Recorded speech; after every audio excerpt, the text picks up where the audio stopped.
Hello everyone, आप सबका स्वागत है एक बार फिर से एक और नई वीडियो में। तो आज की जो वीडियो है वो मेरिटोरियस स्कूल में एडमिशन के रिगार्डिंग होने वाली है। मेरिटोरियस स्कूल की जो काउंसलिंग है वो 22 मई से स्टार्ट हो रही है। उसके जो मेरिट लिस्ट है वो भी जारी हो चुकी है। तो इस वीडियो में मैं डाउट क्लियर करूंगा जिन स्टूडेंट्स का नाम उन मेरिट लिस्ट में नहीं आया है। तो जैसे कि आप सब जानते हैं कि जो गर्ल्स की मेरिट लिस्ट है वो 63 है या फिर 73 है बॉयज़ की। तो इस तरह से जो मेरिट लिस्ट आई है, जो भी स्टूडेंट इस काउंसलिंग में जाएँगे तो उनको तो सीट मिलेगी। बट अगर किसी के मार्क्स कम हैं, 1 नंबर भी कम है या 2 नंबर कम है या उससे भी कम है, तो क्या पॉसिबिलिटी है कि उनको बाद में एडमिशन मिलेगी या नहीं मिलेगी, या काउंसलिंग होगी या नहीं होगी? सारे डाउट आपके जो हैं वो क्लियर करूँगा। तो यहाँ पर सबसे पहले बता दूँ कि जो नोटिस जारी किया गया है शेड्यूल का, तो उसके अकॉर्डिंग टोटल जो सीट हैं वो 4600 सीट्स हैं। और उसके अकॉर्डिंग आप यहाँ पे देख सकते हैं जो स्टूडेंट्स बुलाए गए हैं, यहाँ पर जो लड़कियों की गिनती है या उनका जो सीरियल नंबर है वो 4479 है। और अगर मैं लड़कों की बात करूँ तो 3188 है। तो यानी कि हम लगभग मान कर चलते हैं कि 7500 यानी कि 7500 के करीब जो स्टूडेंट हैं इस काउंसलिंग में जाएँगे। बट अगर मैं सीटों की बात करूँ तो जो सीटें रहेंगी वो सिर्फ़ 4600 सीटें ही रहेंगी। लड़कियों की जो सीट है वो 2875 है और लड़कों की जो सीट है वो 1725 सीटें हैं। अब इतनी ज़्यादा गिनती क्यों बुलाई गई है, वो भी क्लियर करूँगा आपको। तो यहाँ पर सबसे पहले जैसे आपने देखा होगा जो मेरिट लिस्ट थी, वहाँ पर सबसे पहले जो डिसेबल्ड कैटेगरी प्राइवेट स्कूल के स्टूडेंट या फिर जो वुमेन हाउसहोल्ड होल्डर जो कैंडिडेट्स होते हैं,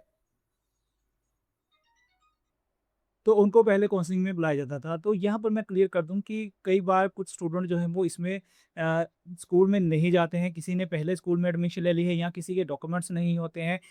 तो इसलिए ज़्यादा स्टूडेंट को बुलाया जाता है ताकि जो सीटें हैं वो फुल हो सके।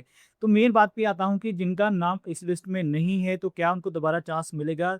बिल्कुल मिलेगा। तो पिछले सालों के एक्सपीरियंस की बात करूँ तो लगभग 3 काउंसलिंग जो है वो करवाई जाती हैं।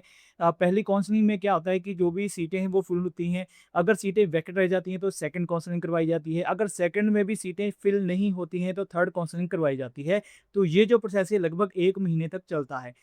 तो अगर मैं बात करूँ कि जैसे 1 जून से छुट्टियाँ हो जाएँगी तो पहुँचने के बाद आपकी जो लगभग क्लासेस हैं वो जुलाई से ही शुरू होंगी जब स्कूल ओपन होंगे। इन बिटवीन आपकी काउंसलिंग चलती रहेगी, आपकी एडमिशन होती रहेगी, आपको हॉस्टल प्रोवाइड होता रहेगा।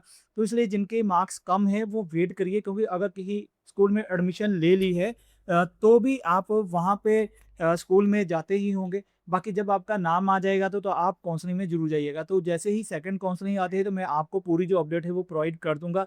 तो कितनी सीटें वैकेंट है वो जब ये काउंसलिंग खत्म हो जाएगी तो उसके बाद मैं आपको सारी जो अपडेट है वो प्रोवाइड कर दूँगा।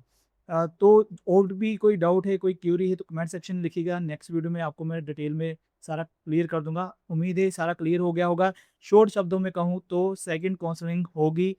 अगर सीटें वैकेंट रह जाती हैं तो आपकी जो मेरिट है वो डाउन की जा सकती है।